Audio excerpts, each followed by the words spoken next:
Alhamdulillahilladzi hadana lihadza wa ma kunna linahtadiya laula an hadanallah. Wassalatu wassalamu ala Rasulillah wa ala alihi wa sahbihi wa man wala. Rabbi shrah li sadri wa yassir amri wahlul 'uqdatam min lisani yafqahu qawli. Subhanaka la ilma lana illa ma 'allamtana innaka antal alimul hakim. La haula wala quwwata illa billahil aliyil azim.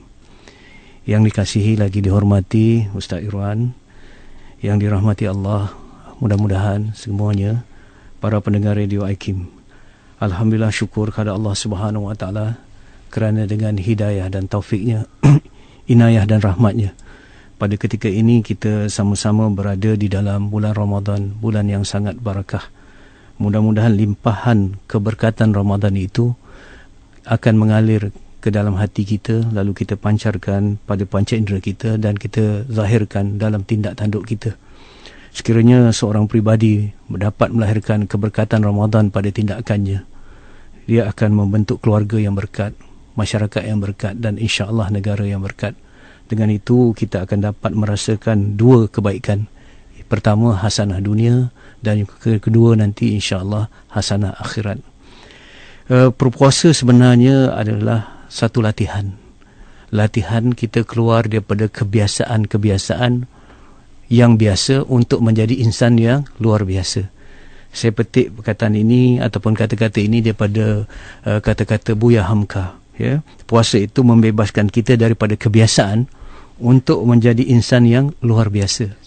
Selalunya kita boleh makan minum pada siang hari, kita boleh membuat apa yang dihalalkan ya pada luar bulan Ramadan, tetapi sudah diharamkan pada bulan Ramadan ini.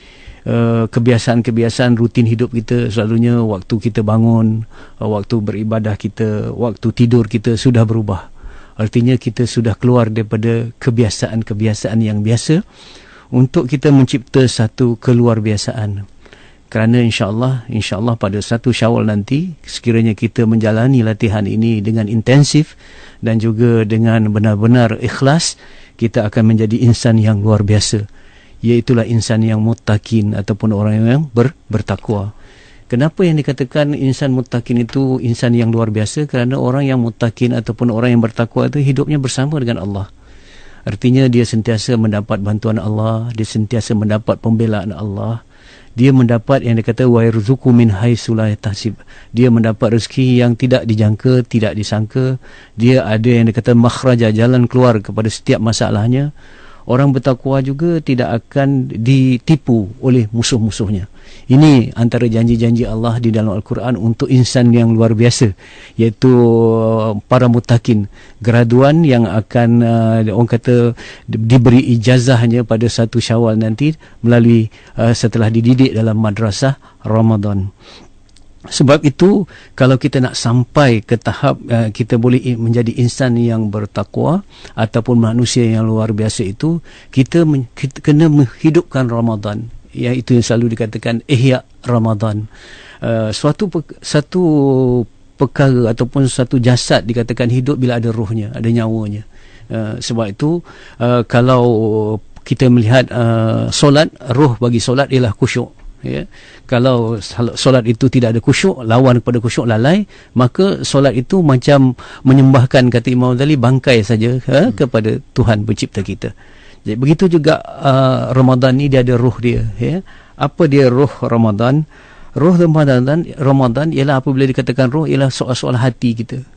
Hati yang ada keikhlasan dan sebagainya. Tetapi untuk Ramadan disebut dua rasa yang khusus yang perlu ada pada hati kita. Ini yang dikatakan yang disabdakan oleh Rasulullah sallallahu alaihi wasallam, man shoma Ramadan imanan wa ihtisaban, ya, ghufira lahu ma taqaddam, ya, ma taqaddamu, ya, min zambihi. Maksudnya siapa yang berpuasa pada bulan Ramadan dengan dua rasa ini, imanan wa ihtisaban, iaitu dia beriman dan pengharapan, maka akan diampunkan dosanya, dosa-dosa yang sebelum daripada itu. Artinya apabila diampunkan dosanya sebelum itu, artinya daripada kita akil balik sampai saat Ramadan 1435 ni lah diampunkan segala dosanya. Artinya bila kita keluar daripada bulan Ramadan, artinya kita menjadi manusia yang putih bersih, kembali kepada fitrah kita. Subhanallah, di situlah ada katakan keimanan dan pengharapan. Sejauh mana kita berpuasa, saya dalam bulan puasa ni mendapat banyak tarbiyah, mendapat ilmu daripada para asatizah kita, sama ada yang melalui Radio Aikim sendiri, dan juga surau-surau, masjid-masjid dan sebagainya, bercerita tentang hukum hakam, bercerita tentang falsafah Ramadan dan sebagainya. Jadi pada pagi ini kita nak bawa satu peringatan yang mungkin telah diingatkan, tetapi yang dikatakan peringatan itu bukan satu yang perkara yang kita tak tahu, tetapi perkara yang kita tahu, tetapi kadang-kadang kita alpa dan leka, ataupun kita orang putih kata take for granted, kita anggap macam biasa saja. Imanan, yang maksudnya keimanan itu artinya kita berpuasa tu kerana mengharapkan, kerana merasakan kebesaran Allah, bahawa ini perintah Allah. Puasa, kenapa puasa besar? Kerana Allah besar. Kenapa puasa berharga? Kerana Allah sangat berharga dalam kehidupan kita. Jadi kita cinta kepada Allah, kita takut kepada Allah. Ini yang dikatakan keimanan kita kepada Allah, kerana kita yakin pada sifat-sifat Allah yang maha sempurna.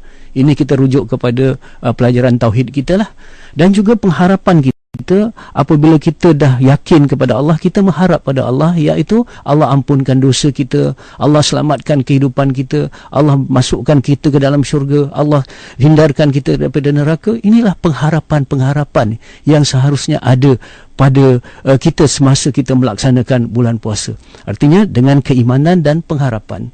Subhanallah Ustaz Irwan, walaupun ini nampak mudah, tetapi bila dikatakan soal rasa ni soal hati, soal hati ni suatu yang kita yakin dia benar, baik dan betul, dan soal hati ni menentukan dia berharga atau tidak. Contoh, dalam bulan puasa kita selalu mendengar hadis-hadis bahawa apabila kita berpuasa, pintu syurga akan dibuka, satu pintu khusus namanya pintu Ar-Rayyan. Kemudian amalan-amalan wajib kita akan diberi 70 kali ganda, amalan sunat akan diberi pahala seperti mana pahala amalan-amalan wajib. Kita lihat di sana ada itkun minan nar, dibebaskan dari api neraka dan sebagainya. Janji pahala, janji pengampunan dosa, janji mendapat syurga, dan janji untuk terhindar daripada neraka ini tidak berarti apa-apa kalau orang tu tak yakin. Tak yakin apa-apa. Bagaimana kalau dikatakan 70 sekalipun amalan fardu digandakan, kita dapat pahala yang berganda, dibebaskan daripada, apa artinya bagi mereka yang tidak yakin? Sebab itu yang dikatakan iman tu asas sekali segala-galanya. Sebab tu kita lihat kadang-kadang kita dah baca hadis ni berkali-kali, kita dengar setiap Ramadan, tetapi hati kita tidak teruja, hati kita tidak gairah. Kerana apa? Ini melibatkan soal keyakinan dulu. Jadi setelah kita yakin adanya syurga, setelah kita yakin adanya neraka, setelah kita yakin kepada Allah, barulah janji Allah, barulah janji bebas daripada neraka dan jaga syurga itu berkesan pada diri kita. Contoh, kita di bulan Ramadan ni Allah bagi tarbiyah pada kita melalui peristiwa-peristiwa. Allah didik kita melalui ayat Al-Quran, Allah didik kita kadang-kadang melalui peristiwa-peristiwa dan sebagainya. Baik, kita nak cuba bandingkan kesedihan kita berdasarkan apa yang menjadi keyakinan kita, suatu itu berharga, suatu itu bernilai.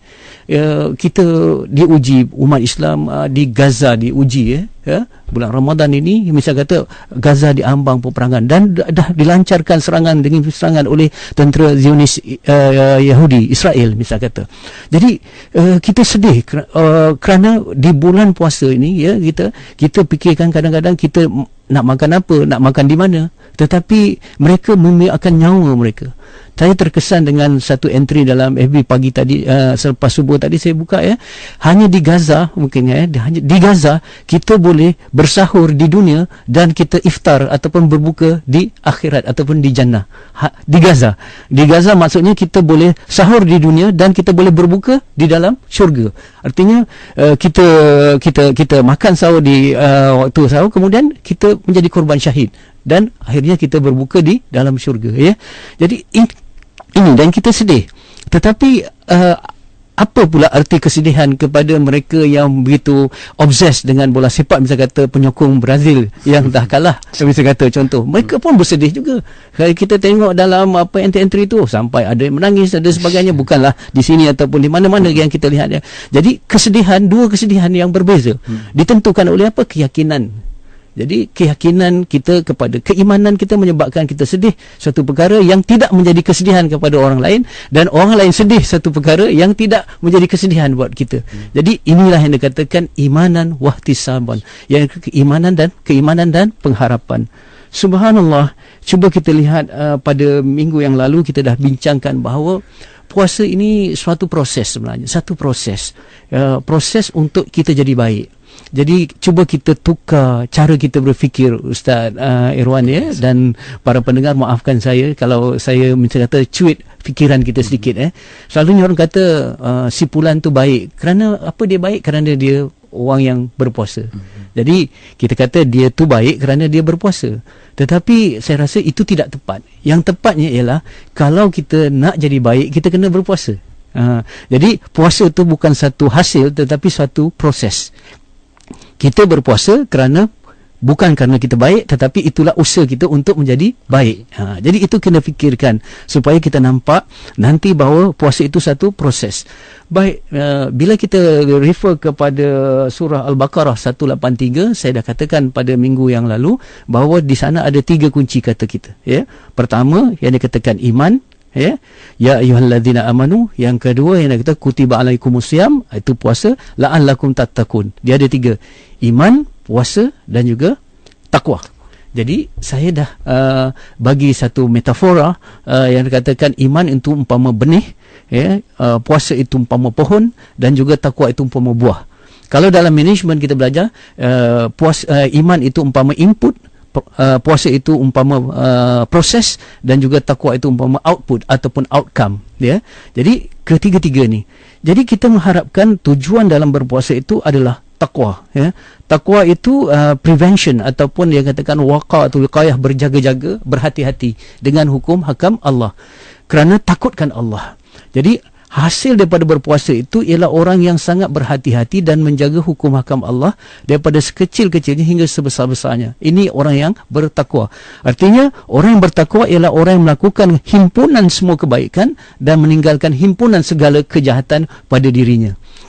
Baik, kita mungkin pada penghujung nanti ataupun tak tahulah siri ke berapa nanti kita akan bincangkan tentang takwa ini outcome.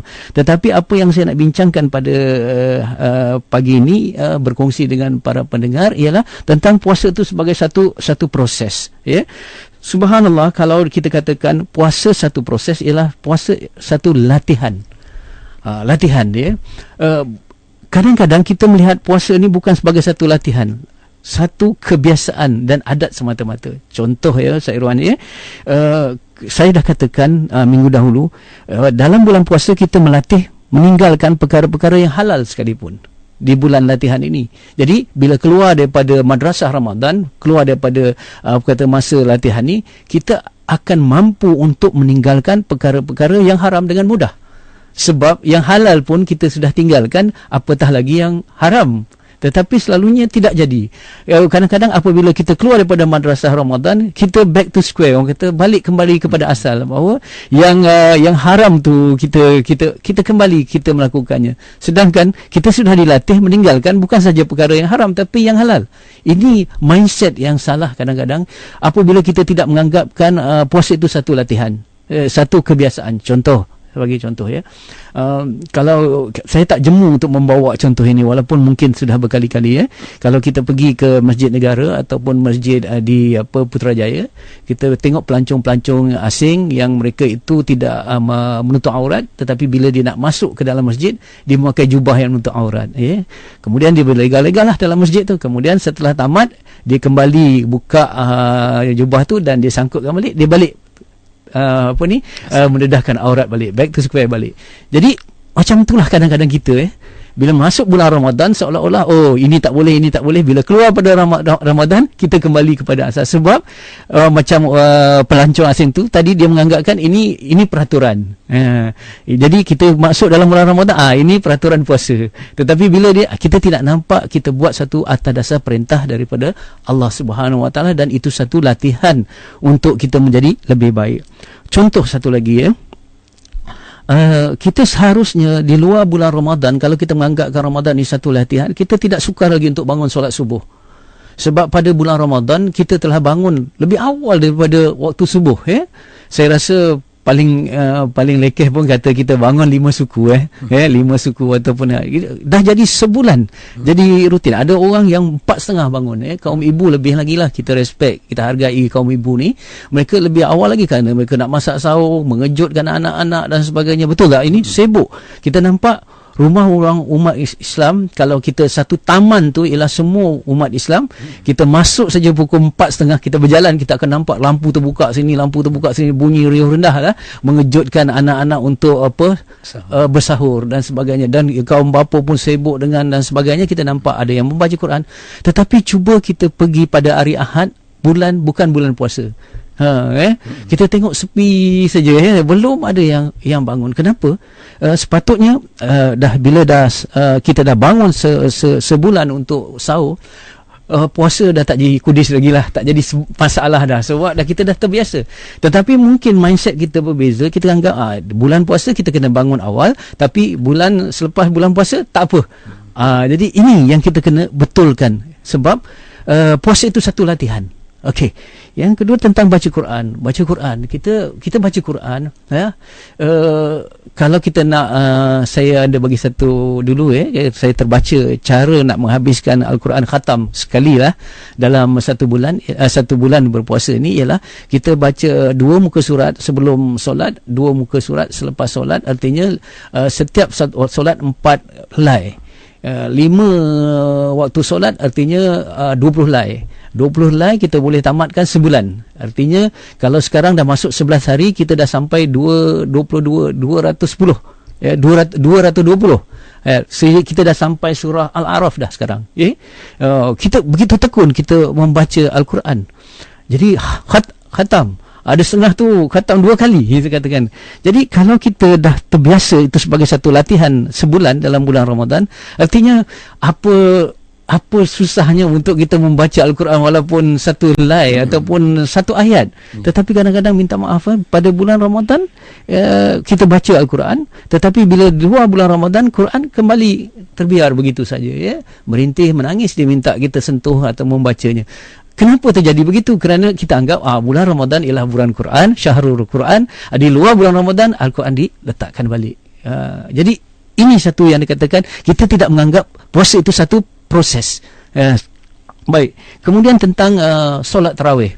Solat tarawih ni, solat ni yang kita tengok ada yang buat 8, ada yang buat 20. Maksudnya yang buat 8 pun panjang selalunya. Kita tengok sekarang ni dah ada peningkatan masyarakat kita di Malaysia. Kita tengok ada hafiz-hafiz yang apa. Jadi solat tarawih ini adalah solat yang melatih kita untuk akrab dengan Allah. Tarawih ni solat rehat-rehat nama dia, asalnya rehat-rehat. Memang solat itu juga satu kerehatan, dan solat tarawih adalah ekstra rehat, Jadi sampai ke tahap 20 dan kemudian ditambah dengan witir dan sebagainya.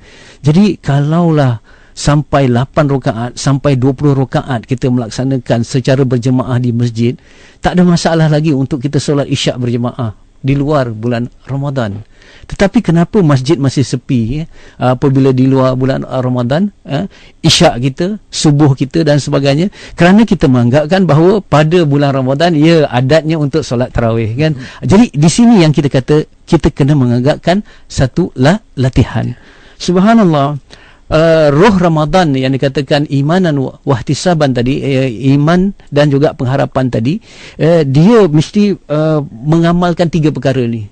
Untuk kita membina 2 perkara tadi, mesti dibina 3. Ini yang saya katakan pada minggu yang lepas, yang dia kata yang pertama siam, yang kedua qiyam, dan yang ketiga Al-Quran. Jadi 3 ya. Saya nak gambarkan bagaimana ini selalu diceritakan oleh para asatizah kita, tetapi saya ingin mengungkapkannya dengan satu tamsilan yang mudah-mudahan lebih dapat dihadam dengan mudah ya. Contoh ya, Imam Ghazali mengatakan bahawa nafsu yang kita nak lawan pada bulan Ramadan ini umpama kuda yang liar. Cara kita menjinakkan kuda liar ini ya, kita nak jadikan dia kuda tunggangan. Bukan kita tembak je kuda tu, bukan untuk menghapuskan nafsu, tetapi menguruskan nafsu. Berkali-kali saya mengatakan begitu ya. Jadi kuda yang liar ini untuk kita jinakkan, dia mesti yang pertama kita tahan sumber kekuatan dia. Itu yang dikatakan siam. Jangan makan minum, jaga pendengaran, jaga penglihatan, jaga perkara-perkara yang tidak merangsang, tidak memberi kekuatan pada hawa nafsu tadi. Ini yang dikatakan siam. Kemudian kuda itu setelah tak diberi makan, disekat kekuatannya, mesti dibebankan dengan beban yang berat. Yang ini dia kata qiyam.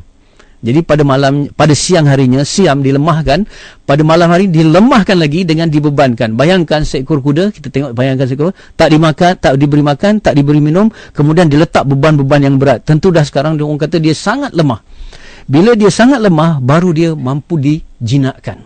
Baru dia ikut kata ya. Sebab sejarahnya bila nafsu dicipta, bila dia dipanggil dia oleh Allah, dia begitu degil. Macam mana dia nak penjarakan dengan dengan apa yang dikatakan dengan kelaparan ya. Bila lapar, bila dia dah jinak dengan lapar tadi, dengan beban-beban yang barulah kuda jadi kuda tunggangan, dan kuda tunggangan ini baru boleh diarahkan ke sini dan ke sana ya. Ini yang dikatakan Quran.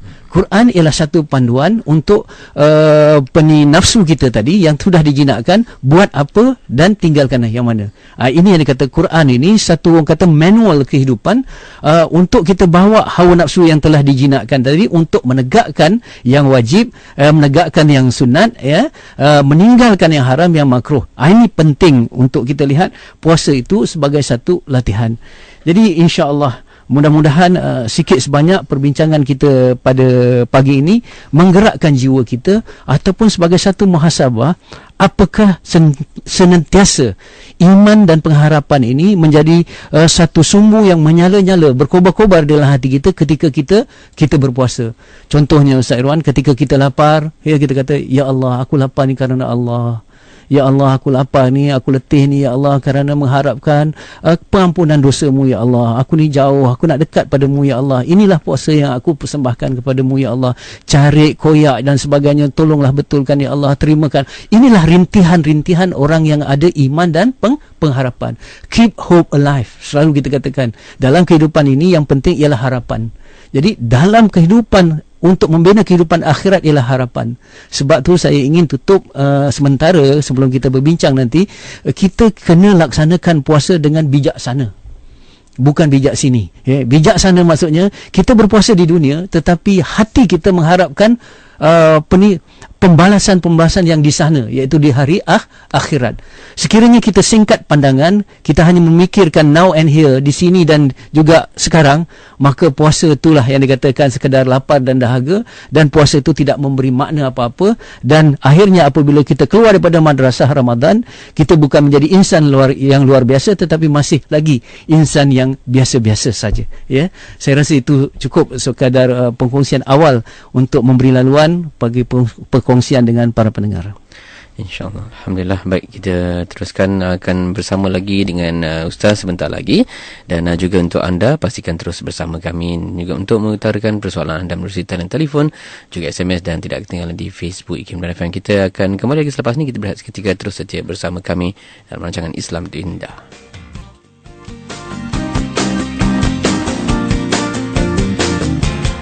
Teruskan lagi bersama kami dalam rancangan Islam tu Indah dengan membawakan tajuk Roh Ramadan bersama-sama kita Ustaz Fahru Mak Joy. Dan juga untuk anda, sila bersama-sama di talian 0362051500, SMS ke 39111, dan juga di Facebook Kinar FM. Dan juga betul kata Ali Krami di Facebook, katanya Ustaz, walaupun dah qiyam, siam, tilawah, tapi terasa bila Ramadan pergi, ia pun pergi sama. Tak tahulah bagaimana nak dilakukan lagi, sedih katanya ya. Okey, dan ni daripada Syafiqah Razak di Facebook, katanya bagaimana mahu meraih keberkatan ataupun berkat dalam bulan Ramadan supaya roh Ramadan terus kekal dalam diri. Katanya how to increase iman dan juga pengharapan, Ustaz. Ya. Terima kasih kepada yang sudi berkongsi. Sebenarnya perkongsian-perkongsian ini menguatkan lagi input-input yang kita berikan. Dan insyaAllah dengan perkongsian suatu boleh dilihat lebih, orang kata lebih holistik lagi. Setiap orang dia ada titik buta dia. Mungkin apa yang saya nampak tak jelas pada para pendengar, dan apa yang para pendengar nampak tak jelas pula pada saya. Jadi dengan perkongsian ini insya-Allah kita akan dapat sesuatu yang lebih lengkap. Jadi itu yang dikatakan tadi, bagaimana kita nak berpuasa dengan keimanan, dengan keimanan kita kepada Allah dan pengharapan kita kepada Allah.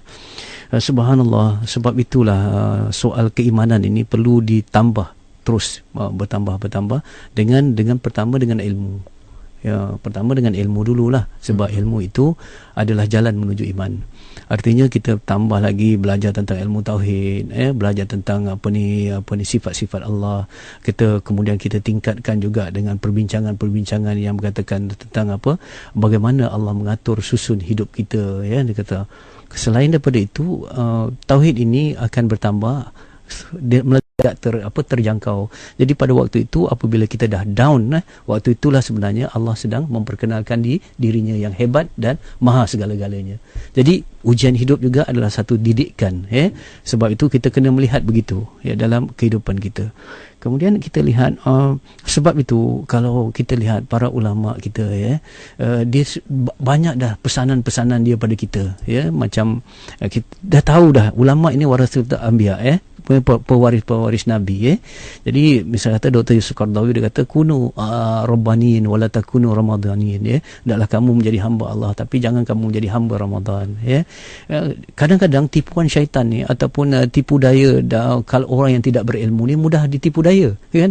Dia kadang-kadang kita jadi abid ahli ibadah tanpa ilmu, kadang-kadang mudah ditipu daya. Contohnya kita bawa hadiah ni ibadah lah, tapi kita nak pergi bagi kata sultan dalam istana, tapi kita tak kenal sultan. Pengawal keselamatan yang duduk depan tu, yang pegang lembing tu, kita rasa inilah hebat, kita bagi kat dia. Sebab kita tak kenal siapa dia sultan ataupun siapa dia raja. Begitu juga kalau ibadah saja, umpama hadiah, tapi kita tak tahu nak beri pada siapa, kadang-kadang kita tersilap beri. Sebab itu ilmu tu itu penting. Ini yang dikatakan contoh, contoh saya buat contoh selalunya tentang fadilat lah. Fadilat ni satu dorongan untuk kita melaksanakan satu ibadah. Kita dah ada dasar kita ialah ikhlas kerana Allah, dasar kita ialah ubudiyah. Fadilat ini datang untuk menggairahkan kita lagi, menolak kita lagi, tapi itu bukan dasar dia. Ustaz Irwan. Contohnya kita kata Lailatul Qadar sendiri. Lailatul Qadar katalah kita merebut daripada awal lagi, kita nak sampai insya-Allah mudah-mudahan kita dapat bertemu dengan malam Al-Qadar ini yang lebih baik daripada 1000 bulan. Okey. Saya buat contoh beginilah. Katalah ini 26 Ramadan, dah sampai 26 Ramadan dan kita sedang nak tunggu solat Isyak. Di masjid, di belakang kita ada dua orang berbual. Ini 26 Ramadan, dua belakang kita berbual dan kita terpasang telinga lah, terdengar. Saya kata sipulan yang di belakang tu, dia kata saya rasa malam Al-Qadar dah berlalu. Kata Tok Guru ni malam 21 dulu ada tanda-tandanya begini. Lepas tu ada orang sebelah tu, saya pula dengar Tok Guru kata malam 23. Ganjil juga malam 23. Kerana malam 23 ni ada ni dalil-dalilnya, dia ada bagilah pengalaman-pengalaman mereka, pengalaman-pengalaman kerana yang kita pasang telinga dengar. Bila dah dengar kata 23, 21 tu malam 66, kurang dan kendur untuk kita bangun malam pada malam itu. Kenapa? Kita rasa dah lepas. Waktu itu sebenarnya kita beribadah bukan kerana Allah, tetapi bila kendur sikit kerana kita dalam malam Al-Qadar. Jadi jangan kita jadi hamba kepada Lailatul Qadar, jangan kita jadi hamba kepada Ramadan, tetapi hendaklah kita menjadi hamba Allah di bulan Ramadan dan kita memburu Lailatul Qadar sebagai hamba Allah, bukan hamba kepada Lailatul Qadar. Jadi ini suatu yang sangat seni. tipu daya syaitan ini. Ya, kita katakan orang kata pada bulan Ramadan syaitan dah dirantai. Memang ada pandangan yang mengatakan syaitan dirantai sepenuhnya, tapi ada yang mengatakan yang dirantai hanya syaitan-syaitan kecil saja. Tapi syaitan-syaitan besar tu dah betul. Dan yang ada juga tafsiran mengatakan bahawa bukan syaitan itu merantai orang dirantai pada bulan puasa, tetapi puasa orang di bulan puasa itulah yang merantai syaitan. Artinya kalau kita berpuasa dengan sebenar-benarnya, itulah yang merantai syaitan. Bukan apabila masuk je bulan Ramadan syaitan tu dirantai. Ada juga pandangan yang begitu. Jadi apabila kita berpuasa kerana Allah, insya-Allah Ramadan telah berlalu, Ramadan telah pergi, tapi Allah kekal di situ. Ya, di situlah kita letakkan hati kita, kita sangkutkan imanan dan pengharapan kita, insya-Allah. Insya-Allah. Baik Ustaz, kita terima pemanggil waktu ini di talian. Syarif dari Johor, silakan. Saya Syarif dari Johor nak tanya ni, bagaimanakah orang bila Ramadan di sebelum tarawih ni mula-mula ramai, lepas tu beberapa sab, lepas tu kerjaan lesap. Jadi duduk keluar berasap aja. Itu minta pesanan Ustaz. Assalamualaikum. Jadi beginilah Ustaz Irwan, saya teringat satu cerita mudahnya ketika Ibrahim Adham, ini seorang wali besar, dia sebelumnya dia adalah seorang sultan, seorang raja. Pada suatu malam dia sedang tidur di atas kasur ataupun di atas katil yang empuk. Jadi dia mendongak ke siling lah, ke siling. Kemudian dia terdengar macam ada benda bergerak di atas atap istananya. Jadi Ibrahim Adham, sultan ni, dia tanya, apa yang bising-bising tu? Dia kata, saya seorang yang sedang mencari. Kata suara tu lah. Mencari apa? Dia kata, saya mencari kambing saya yang hilang. Dia kata. Jadi sultan tu, dia kata, Ibrahim Adham kata waktu tu, macam mana kamu mencari kambing di atas atap? Tak mungkin, betul tak? Kalau nak cari kambing, bawah lah ataupun di mana-mana lah. Begitu juga kamu. Suara tu kata, mana mungkin kamu mendapat redha Allah, mendapat menjadi orang kekasih Allah, sekiranya kamu berenak-enak tidur saja begitu di atas kasur yang tilam yang empuk begitu saja. Kamu tidak akan dapat redha Allah, kamu tidak akan dapat cinta Allah, kamu tidak akan dapat menjadi kekasih Allah sekiranya kamu bersenang lenang. Jadi melalui cerita ini kita tahu bahawa apa sahaja kita nak dapat sesuatu yang lebih baik, kita kena bersusah payah. Bukan soal dunia saja, bukan soal akhirat saja, soal dunia pun begitu.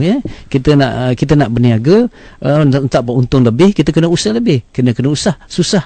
Sebab tu kata peribahasa Melayu, berenang-renang ke hulu, berakit-rakit ke hulu, berenang-renang ke tepian, bersakit-sakit dahulu, bersenang-senang kemudian. Ini soal dunia. Lebih-lebih lagi soal akhirat. Yang kita kata, yang kata Jannatul Huffat bil Makarih, syurga itu dipagar dengan kesusahan. Jadi subhanallah, saya kadang-kadang kita melihat orang lain, kita melihat diri kita lah Ustaz Irwan. Kita sanggup bersusah payah untuk mendapat keuntungan dunia, tetapi kita sukar untuk bersusah payah untuk mendapat keuntungan akhirat. Kenapa? Kerana kita tak nampak akhirat tu. Sebab tu ghaibiyat. Bila ghaibiyat dikatakan soal keimanan. Jadi ada orang minta maaf Ustaz Irwan, pada setiap hari waktu kerja dia bangun pagi-pagi sebelum subuh, dia dah bergerak daripada rumahnya untuk elak trafik jam untuk sampai ke tempat kerja dan punch card pada waktu yang tepat. Betul, tak salah. Tetapi pada hari Ahad dia tak kerja, dia tak bangun pun untuk solat subuh. Bayangkan macam mana dia kata, dia sanggup bersusah payah untuk dunia, tetapi kita tak sanggup bersusah payah untuk akhirat. Jadi saya tak salahkan mencari rezeki itu juga satu ibadah kan, tetapi kita kena lihat daripada satu sudutnya itu. Jadi apa yang membezakan orang yang bersusah payah dua ni adalah soal keimanan dia, soal keyakinan dia kepada sesuatu yang tak nampak. Ini soal ghaibiyat, allazina yu'minuna bil ghaib. Ini jadi kenapa pada peringkat awal ramai orang yang solat solat tarawih tadi makin ke hujung makin sikit sebab qalilun min ibadiyah syakur. Dalam Quran kata sedikit daripada hamba-Ku yang bersyukur. Ini memang sunnatullah, sedikit. Daripada 124 saf di padang mahsyar nanti 3 saja yang masuk dalam syurga, yang lain semua terjun ke neraka. Na'udzubillah. Jadi sebab itu sedikit yang dia kata. Jadi sekarang ni apa yang membezakan semua ni ialah soal yang tadi keimanan. Soal keimanan, soal bila ada iman ada istiqamah. Jadi kadang-kadang minta maaf, bukan yang tinggal 3 saf itu orang yang masa kata orang dah rajin semua, tak, dia pun ada rasa malas, tapi dia lawan rasa malas tu, sebab tak apa dan sebagainya. Inilah yang saya katakan yang membezakan seorang dengan seorang, keyakinan dia kepada Allah dan keyakinan dia kepada hari akhirat. Itu saja yang membezakan Ustaz Irwan. Alhamdulillah. Baik, kita teruskan lagi dan berikutnya Siti dari Kuching, silakan. Assalamualaikum. Saya nak beri pandangan mengenai ayat Quran. Sebenarnya awak ada menerangkan orang yang bangun malam ni adalah awak akan insya-Allah letakkan di tempat yang terpuji. Maksudnya kita bersahur tu, lepas tu kita bangun buat tahajud, insya-Allah awak akan letakkan kita di kedudukan yang terbaik. Dan apabila kita lepas subuh, kita jangan tidur dah, kerana Nabi kata keberkatan umatku adalah di pagi-pagi. Maksudnya umat Nabi berkatnya waktu pagi, dan kita buat benda yang baik-baik waktu pagi-pagi tu, rebut waktu peluang pagi, insya-Allah. Wallahualam. Assalamualaikum warahmatullahi wabarakatuh. Waalaikumsalam warahmatullahi wabarakatuh. Ya. Bagus sekali lah, yang itu satu perkongsian yang saya rasa tak perlu diulas lah, memang benar, dia kata memang benar. Yang dia kata maqaman mahmudah tu, ataupun makam yang tinggi ataupun makam yang baik itu hanya bagi mereka yang mendirikan malam, itu yang dia kata qiyam tadi, qiyam, kita mendirikan malam. Jadi insya-Allah ada yang mengatakan bahawa siapa yang pergi ke masjid waktu gelap, nanti Allah bagi cahaya nanti, di hari akhirat. Jadi semua dorongan-dorongan untuk melakukan kebaikan Ustaz Irwan, selalunya dalam hadis dimulakan dengan apa? Siapa yang percaya kepada Allah dan hari akhirat. Dan kalau dalam Al-Quran mula macam mana? Ya ayyuhallazina amanu. Jadi iman, percaya kepada Allah dan hari akhirat ini yang penting sekali untuk kita masukkan ke dalam hati. InsyaAllah bila ini dah masuk ke dalam hati, fadilat-fadilat, hikmah-hikmah daripada puasa tu, insyaAllah kita akan capai dengan sendirinya. Jadi ini yang perjuangan Rasulullah SAW 13 tahun di peringkat Mekah, 13 tahun inilah untuk masukkan keimanan inilah. Dan pada 2 hijrah, setelah 2 tahun hijrah, barulah ayat yang dikatakan kutiba alaikumusiyam ni baru diturunkan. Jadi bayangkan 13 tahun dipasak dengan keimanan. Jadi setelah hijrah ke Madinah 2 tahun, barulah turun ayat untuk mewajibkan untuk kita puasa. Jadi insya-Allah mudah-mudahan kita sentiasa meningkatkan keimanan kita. Insya-Allah. Baik, kita bersama lagi dengan pemanggil seterusnya, silakan. Saya Muhammad Amizi Nur daripada Tanah Merah, Kelantan. Soalan saya begini, Ustaz. Ramai yang berkata pada bulan Ramadan ni kita dengan solat sunat tarawih. Ada yang berkata tarawih ni mengikutkan betul 20 rakaat dan JWT. Dan setengah kata 8 pun tak ada apa-apa dah. Yang dah kirakan apa? Sudah jadikan 8 rakaat tu sudah jadikan tarawih dan 3 witir, sama dengan 11. Dan satu lagi, macam mana kita nak meningkatkan ketakwaan kita dan keyakinan diri kita kepada sesuatu yang Allah Ta'ala bagi, khususnya ujian kita lah daripada Allah. Baik, terima kasih. Okay. Pertamanya Cik Hazimi daripada Tanah Merah, Kelantan.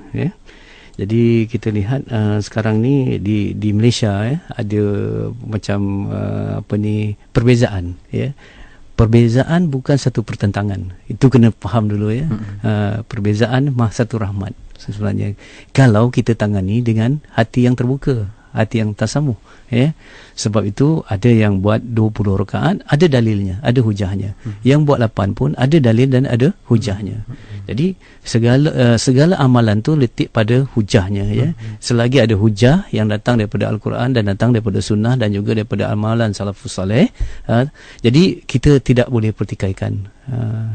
Jadi silalah yang pegang 8, silakan buat yang 8. Yang pegang 20, silalah buat yang 20. Dua-duanya tak salah. Yang salahnya yang tak buat. Itu yang kita kena fikirkan. Jadi insya-Allah.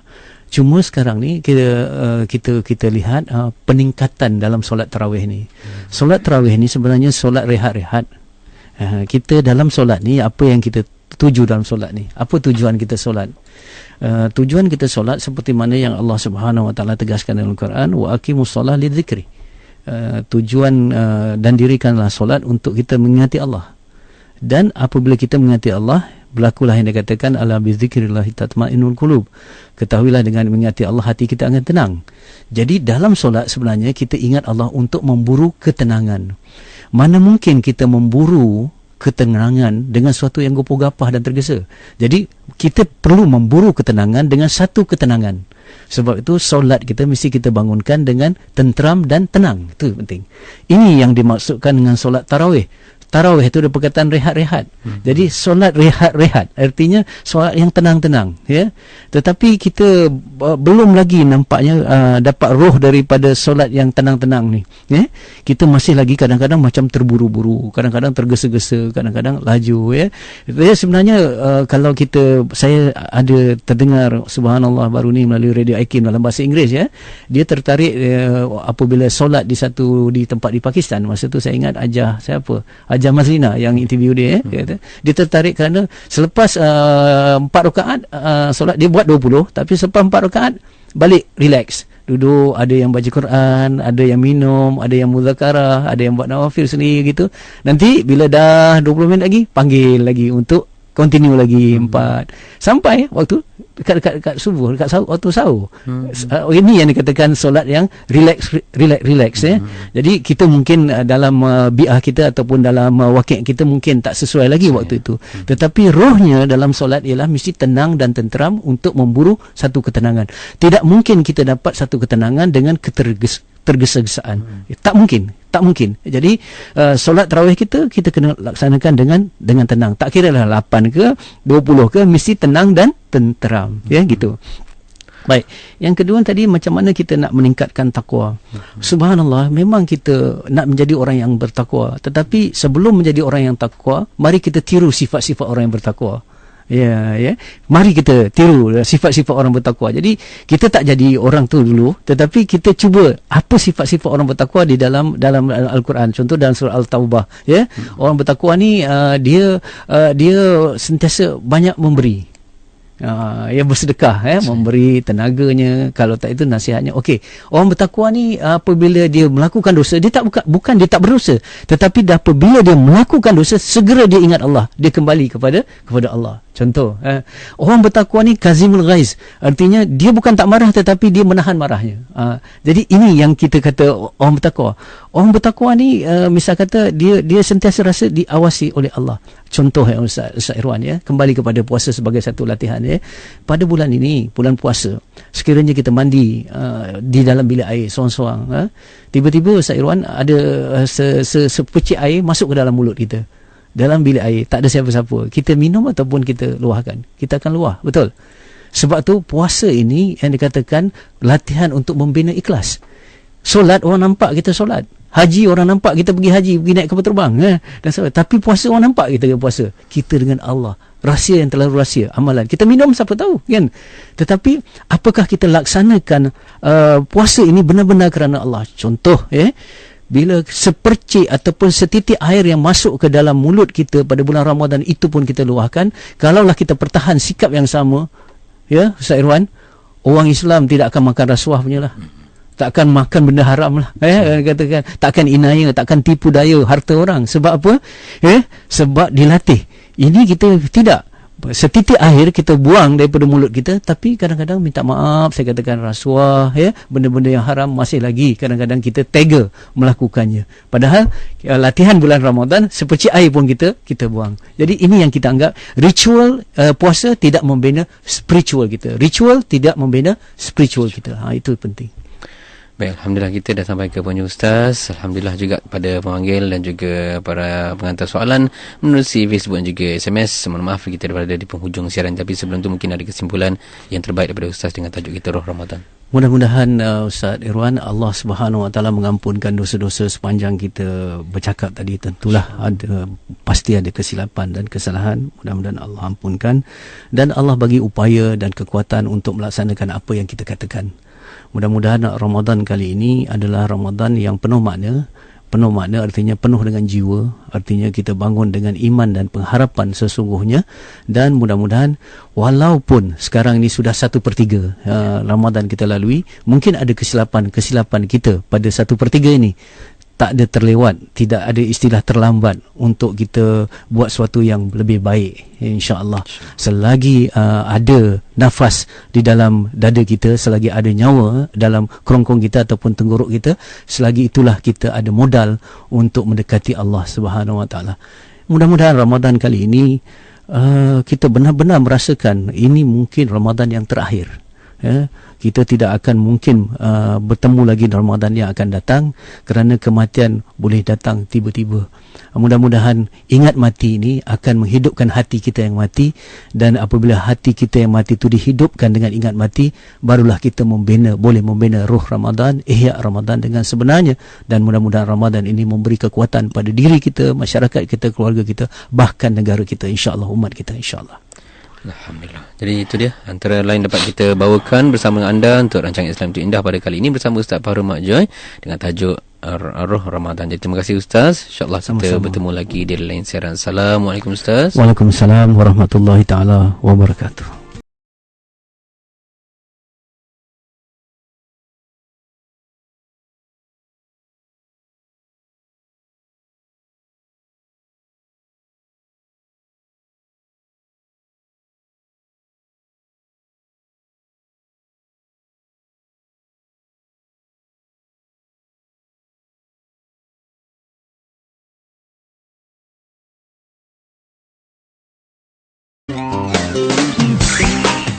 Bismillahirrahmanirrahim. Assalamualaikum warahmatullahi wabarakatuh. Terima kasih kepada anda masih lagi terus setia bersama kami di Radio Institut Kefahaman Islam Malaysia, IKIM FM, pilihan utama anda. Assalamualaikum warahmatullahi taala wabarakatuh. Alhamdulillah.